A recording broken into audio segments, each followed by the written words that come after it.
Ya saudara, kembali lagi di Sapa Indonesia Malam bersama saya Cynthia Rompas. Personel TNI tampak berjaga di gedung DPR MPR RI hari ini.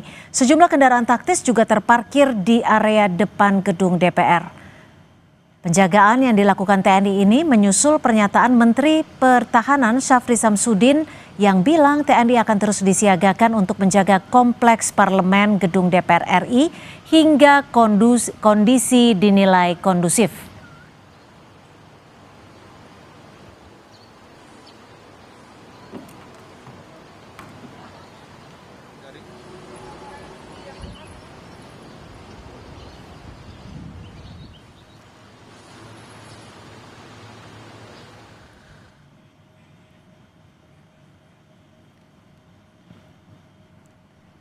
Ketua Umum YLBHI Muhammad Isnur mengkritik Menhan yang menempatkan anggota TNI untuk menjaga gedung DPR RI.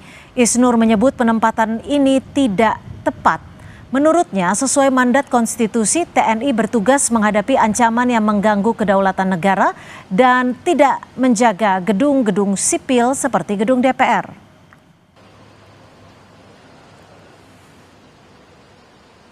Sesuai dengan mandat Undang-Undang TNI, Undang-Undang Pertahanan, Konstitusi, TNI bertugas untuk menjaga atau mengurus pertahanan yang mengancam kedaulatan negara. Tidak menjaga gedung-gedung sipil seperti DPR dan MPR dan DPD. Justru ketika TNI di sana, tujuannya untuk apa? Apakah menganggap masyarakat yang datang ke DPR itu sebagai ancaman kedaulatan? Justru ini adalah salah, keliru. Jaga simbol kedaulatan negara.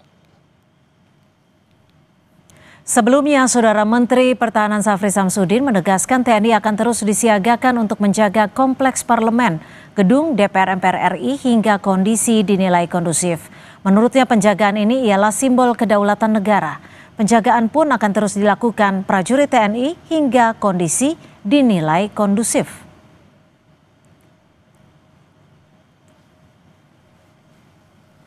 Memang diperlukan kita.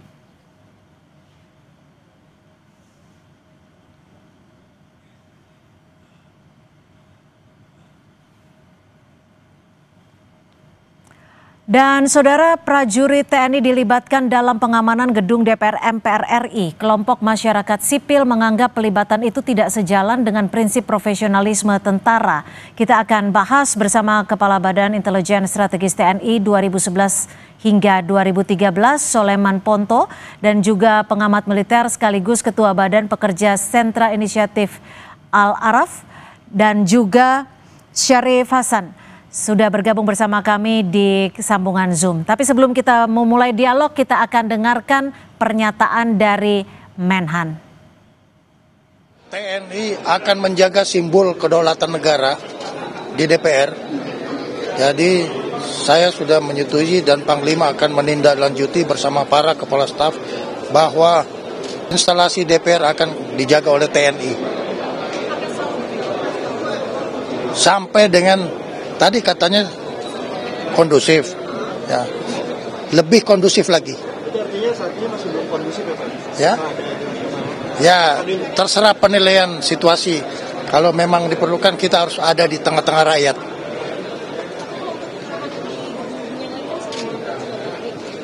Ya, instalasi pemerintah yang perlu mendapat perhatian yang berhubungan dengan kedaulatan kita jaga semua. Sudah bersama saya Mas Al, bagaimana Anda melihat adanya penjagaan militer di gedung DPR MPR RI? Sudah wajarkah, layakkah, dan sudah sesuai porsinya menurut Anda? Ya, pertama secara konstitusi, Presiden adalah penguasa tertinggi atas Angkatan Darat, Laut, dan Udara. Sehingga di dalam Undang-Undang Pertahanan, Undang TNI kelanjutannya, pengerahan dan pelibatan militer dalam tugas-tugas operasi selain perang hanya bisa dilakukan oleh Presiden, bukan oleh seorang Menteri Pertahanan. Jadi sikap dan langkah Menteri Pertahanan dengan melibatkan seperti itu sebuah kesalahan konstitusional. Dalam konteks itu Presiden harus segera mengkoreksi Menteri Pertahanan atas langkah dan sikap pengerahan TNI. Menteri Pertahanan yang membuat kebijakan pertahanan tidak dalam konteks pengerahan dan penggunaan kekuatan TNI. Oke. Jadi secara hukum dan undang-undang Konstitusionalnya ya? konstitusional salah. Yang kedua adalah fungsi utama TNI adalah sebagai alat pertahanan negara. Tugas-tugas dia adalah menghadapi kemungkinan ancaman perang. Karena militer dilatih dan dididik untuk persiapan perang. Tugas-tugas non pertahanan atau selain perang itu sifatnya hanya membantu.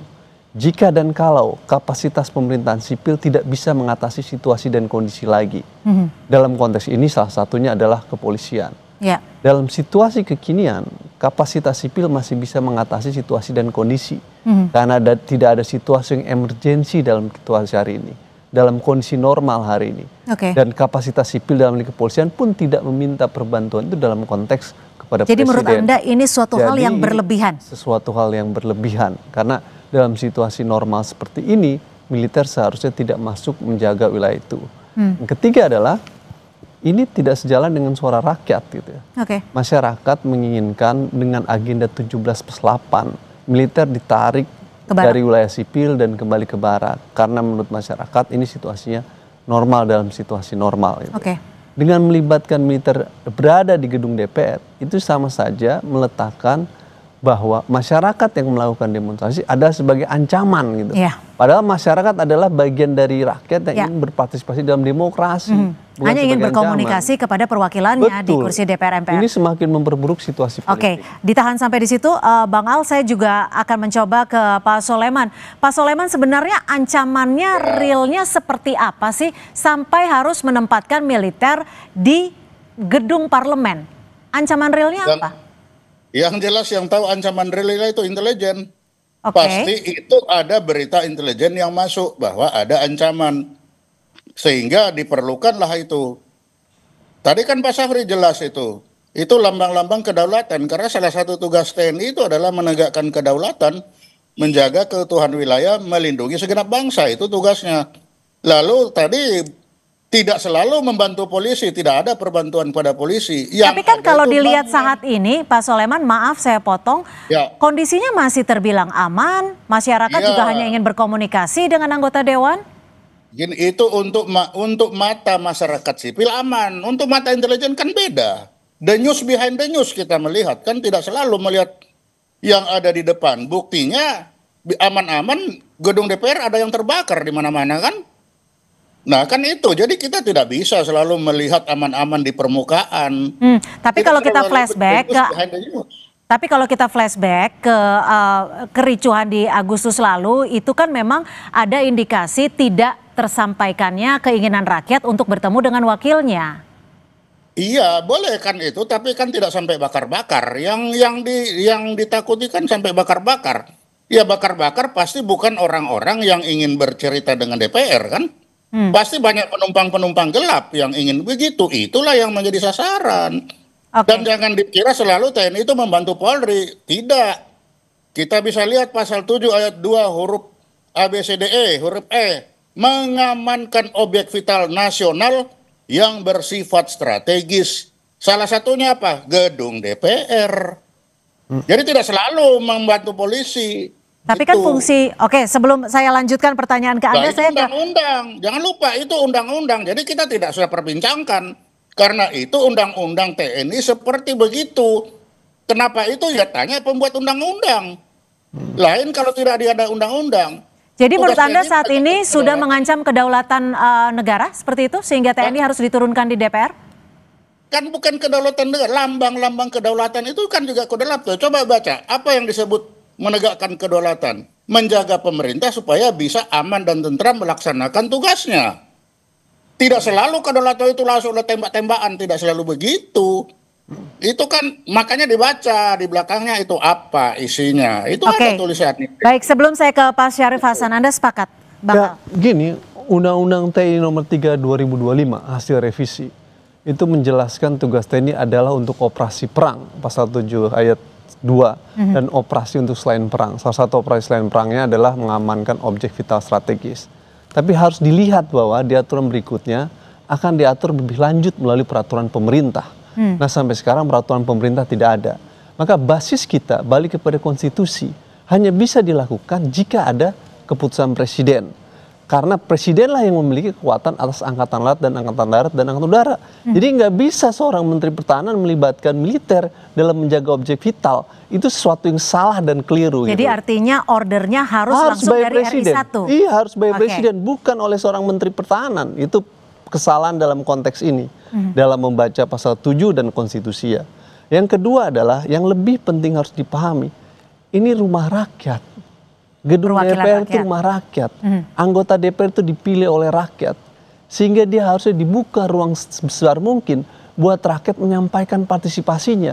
Bukan ditutup pembatasan kebebasan dengan beragam pengamanan yang berlapis-lapis. Oke. Mulai dari satpam, kepolisian ditambah lagi dengan TNI. Itu poin utamanya yang harus dilihat gitu. Ini wakil rakyat, rumah rakyat, dan dalam situasi kondisi sekarang, apa yang disampaikan oleh masyarakat di depan DPR dalam situasi-situasi normal saja gitu loh.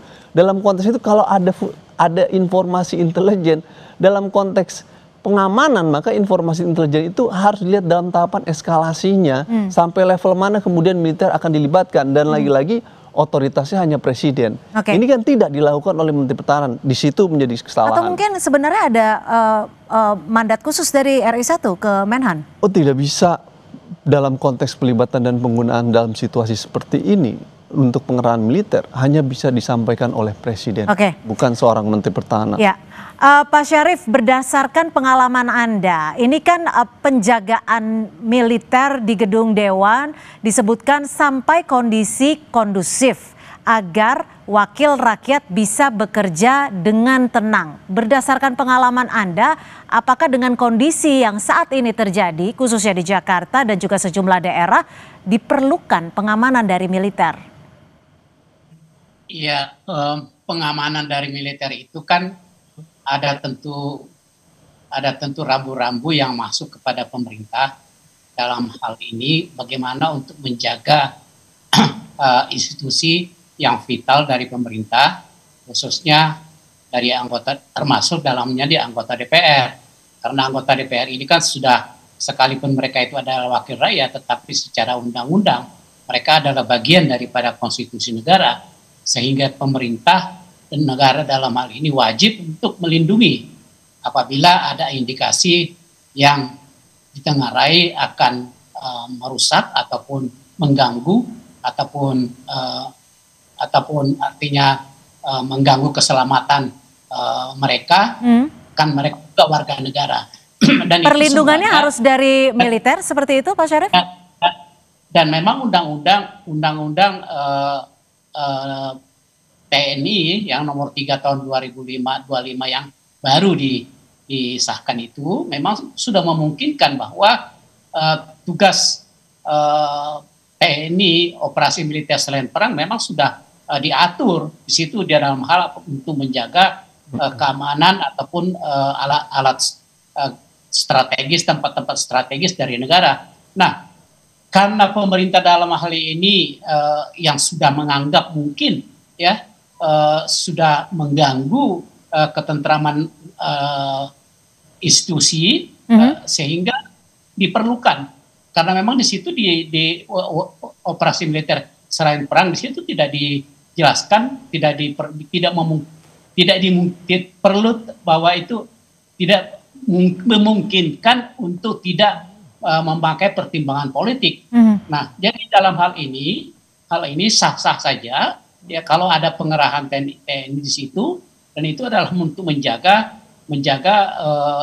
institusi kita, menjaga rakyat kita yang sedang melakukan tugas-tugasnya, dan itu adalah menurut kami, dari kami itu adalah sesuatu hal yang sah menurut undang-undang yang baru disahkan tersebut. Jadi memang semuanya sudah diatur di dalam operasi militer selain perang. Oke, Pak Syarif, tapi gini, kita kan sampai saat ini belum terinformasi indikator kondusifnya itu sejauh mana.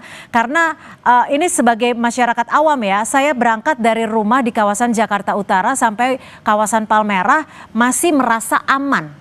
Kawasan Palmerah tidak jauh gitu loh dari lingkungan Senayan. Ya begini, kacamata rakyat biasa dengan penyelenggara negara, khususnya tentang yang menyangkut tentang pengamanan negara dan rakyat warga negara Indonesia tentunya ada berbeda.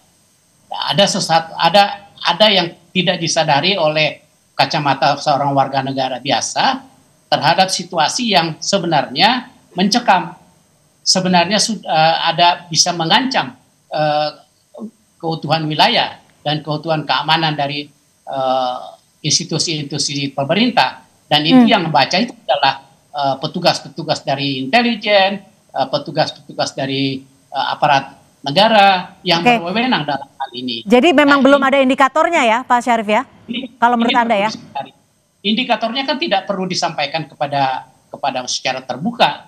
Kan kalau itu bukan lagi sebagai intelijen ya. Kalau intelijen itu kan bekerja tidak perlu harus diekspos, tetapi bagaimana mencegah atas informasi tersebut, bagaimana agar potensi yang ada itu tidak terjadi. Jadi sekali lagi kacamata sebagai orang awam dan aparat itu tentunya berbeda, dan aparat tentunya dalam hal ini menjalankan tugas sesuai dengan undang-undang TNI yang terbarukan. Ya, Pak Soleman, kalau memang tadi Bang Al sudah sempat menyampaikan bahwa seharusnya perintah ini disampaikan langsung oleh RI1, bukan oleh Menteri Pertahanan. Bagaimana menurut Anda? Tapi dijawabnya usai jeda. Tetap bersama kami di Sapa Indonesia Malam.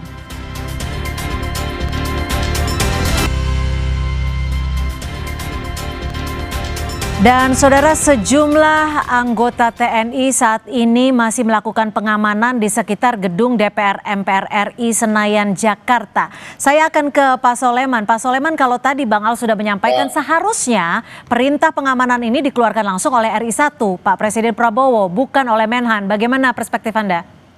Oh, tidak harus. Itu kan ada di ayat 3 diatur bahwa pengerahan TNI itu berdasarkan kebijakan dan keputusan politik negara. Nah, kebijakan dan keputusan politik negara itu diambil oleh pemerintah dan DPR.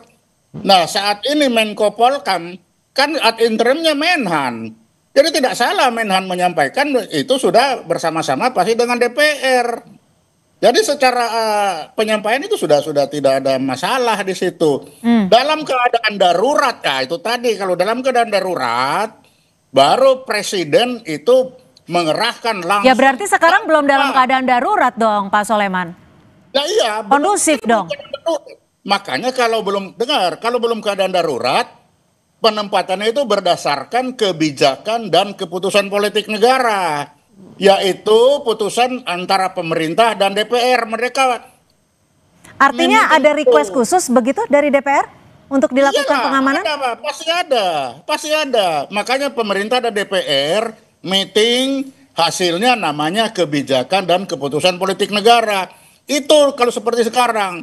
Tapi kalau tiba-tiba, kalau tiba-tiba tidak sempat, baru seperti yang dikatakan Pak Laraf tadi, presiden dapat mengerahkan tapi dalam 2 kali 24 jam harus laporan lagi kepada DPR. Belum selesai ini, bagaimana? Saya lanjut atau tidak? Nah itu. Pertama, jadi ada itu. Saya rasa Pak Sulaiman Ponto ini membaca Undang-Undang TNI yang lama. Ini Undang TNI 34 2004. Di mana pasal 7 ayat 3 menyebutkan harus mulai kebijakan keputusan politik negara.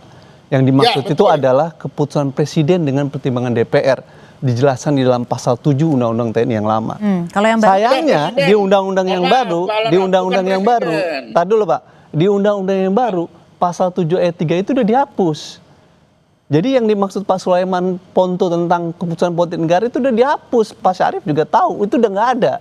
Maka di pasal 7 ayat 3 yang baru akan diatur melalui peraturan pemerintah. Itu yang disebut dengan rule of engagement-nya. Jadi disampaikan Pak Sulaiman Ponto itu di undang-undang yang lama, di undang-undang yang baru udah nggak ada mekanisme kebijakan politik negara. Jadi seharusnya requestnya bukan, nanti dulu saya bilang, saya mau mengkoreksi dulu yang disampaikan Pak Sulaiman Ponto itu di undang-undang TNI yang lama, di undang-undang TNI yang baru udah nggak ada. Jadi salah mengutip itu. Satu. Yang kedua, akan diatur oleh PP. PP-nya belum dibuat oleh pemerintah. Maka kalau PP belum dibuat, kita ngelihat kemana secara aturan hukum. Bukan saya dosen hukum. Maka balik ke konstitusi dan Undang-Undang 3 2002 yang menyebutkan bahwa presiden penguasa kekuasaan atas angkatan darat, laut, dan udara. Sehingga pengerahan kekuatan semua angkatan udara untuk tugas perang dan non perang itu hanya ada di presiden. Itu bukan di Menteri Pertahanan. Di Undang-Undang 23 2002 tentang Pertahanan Negara, tugas Menteri Pertahanan hanya membuat kebijakan pertahanan negara, tidak mengerahkan kekuatan militer. Jadi itu jelas gitu. Jadi saya ingin katakan kutipan yang disampaikan tadi itu di undang-undang lama dan keliru. Kedua, saya ingin tekankan apa yang saya Pak Sarif ya. Justru saya ingin bilang ke Pak Prabowo, situasi dan kondisi ini memperburuk citra dan kredibilitas beliau. Kenapa demikian? Pemerintah sedang membangun apa yang disebut dengan politik of fear tuh.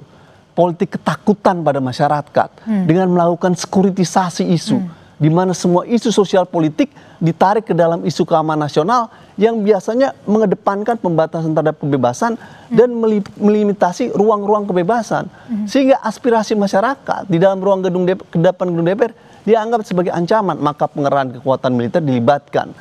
Politik of fear ini terjadi hari ini dan itu sesuatu yang buruk dalam kehidupan demokrasi parlementer. Wakil rakyat harusnya tidak menyetujui langkah politik ketakutan tadi itu.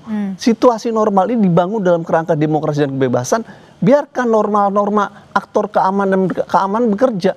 Ada pengamanan di DPR, ada kepolisian, cukup di level itu. Karena dinamikanya sebatas itu. Kalau ada situasi genting dan situasi tertentu, menurut informasi intelijen, hanya presiden yang boleh mengerahkan. Anda ingin menanggapi Pak Soleman terkait perintahnya seharusnya dari RI 1.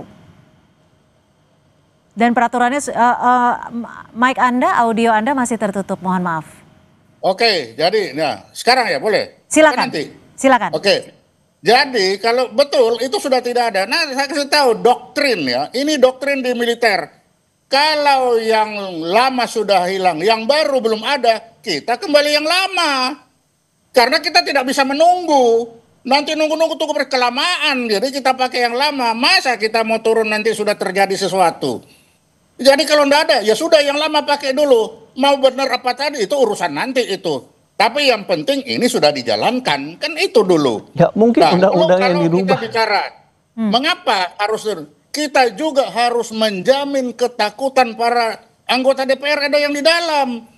Kenapa? Fakta membuktikan, dibiarin begitu, bakar-bakaran ujungnya. Makassar, berapa anggota DPR itu yang mati? Jadi bukan kita itu bukan semena-mena langsung memutuskan, tidak. Pak Soleman, berarti teman-teman di anggota DPR sempat menginformasikan bahwa takut ya? Seperti yang Anda sebutkan tadi. Kita bisa merasakan, Pak Sarif bilang, ngapain kita kasih tahu? Kalau kasih tahu, tetapi kan itu tadi, kita harus menjamin. DPR itu bukan bangunan asal bangunan, satu itu lambang kedaulatan. Jadi bukan asal bangunan, dan di situ masuk dalam kriteria objek vital bersifat strategis. Ya, ya kan itu.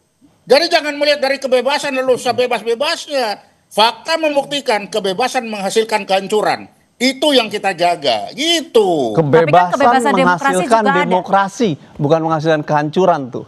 Ya, yang melakukan kehancuran diinvestigasi lewat TPF, siapa yang melakukan pembakaran.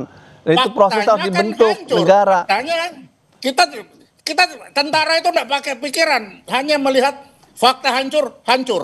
Kan itu yang dilihat. Maka kita harus mengerti dulu logika berpikir tentara itu seperti apa dalam melihat.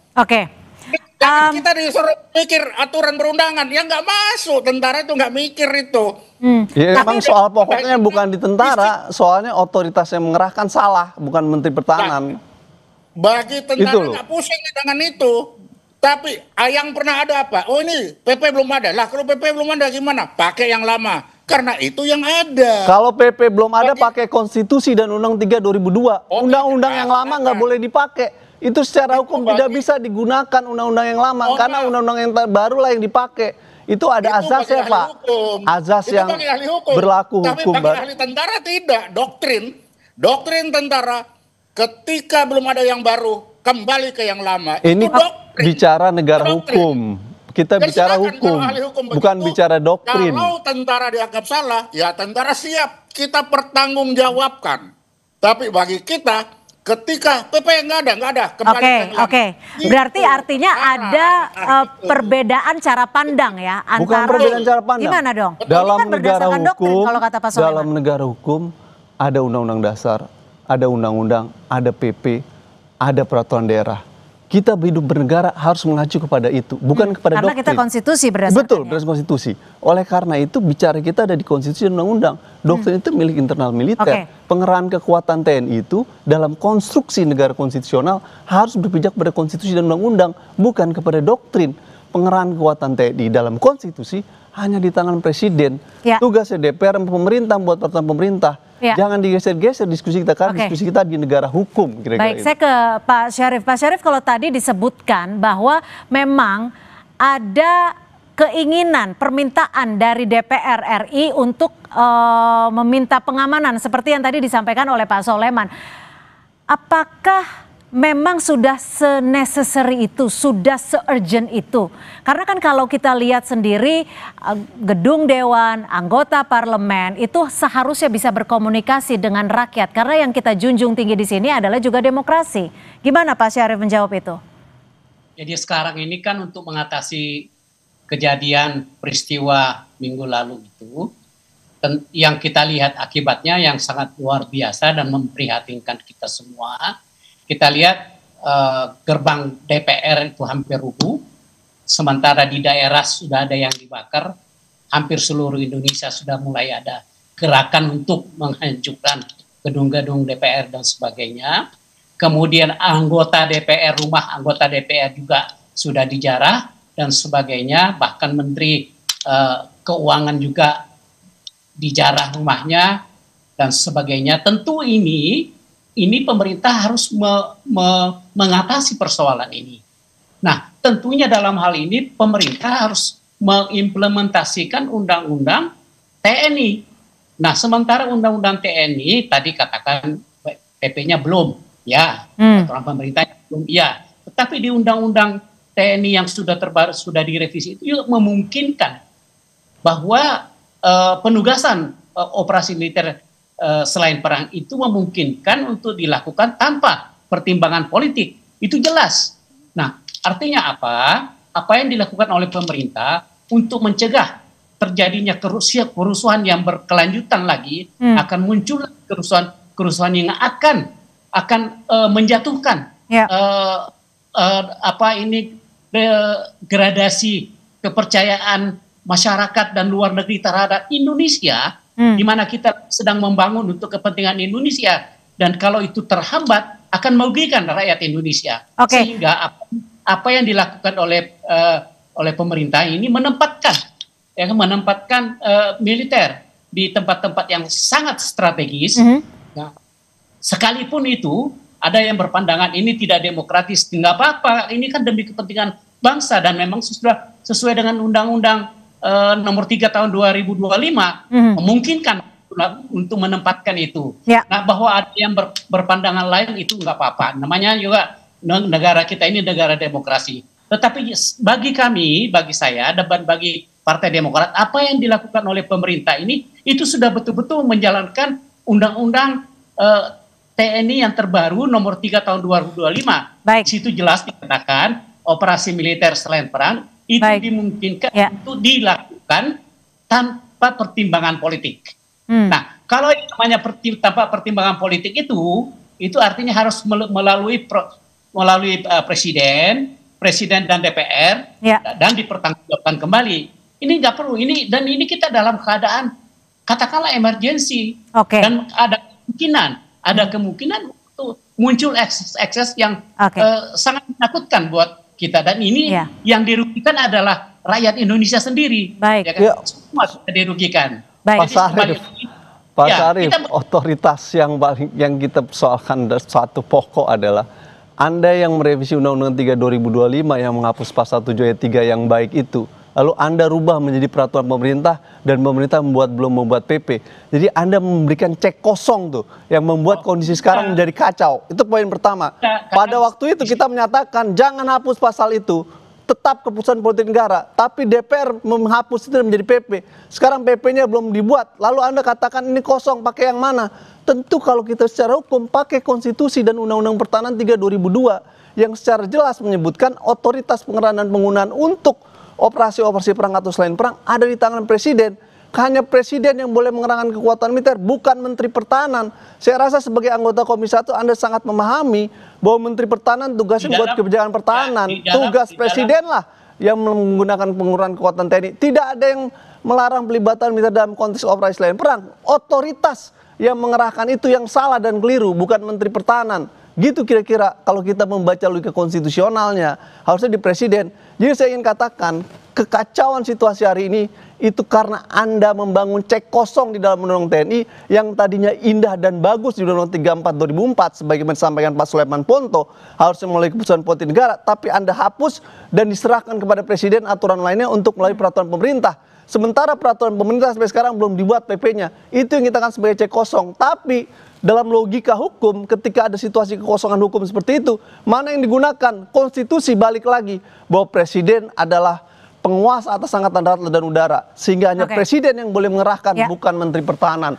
Itu, Mas. Pak Soleman ingin menanggapi? Jadi kalau tadi Pak Laraf betul menghadapi dari ilmu hukum, ya memang seperti itu. Tapi TNI itu menghadapi dari doktrin. Doktrin TNI itu tadi, ketika tidak ada yang baru kita pakai yang lama. Itu doktrin. Kita tidak bisa merubah doktrin itu, karena itu berlaku tidak hanya untuk ini, untuk semua yang lain-lain juga sama seperti itu. Betul, gitu. Betul. Baik. Tapi doktrin itu bukan dalam konteks pengerahan. Pengerahan itu ada di konstitusi. Kita tidak berpijak pada doktrin, Pak, gitu. Doktrin itu urusan internal TNI. Ini berlaku bagi militer itu. Ya, tapi bukan karena doktrin itu kemudian militer bisa bergerak begitu saja untuk mengatasi semua hal. Tetap berpijak kepada presiden.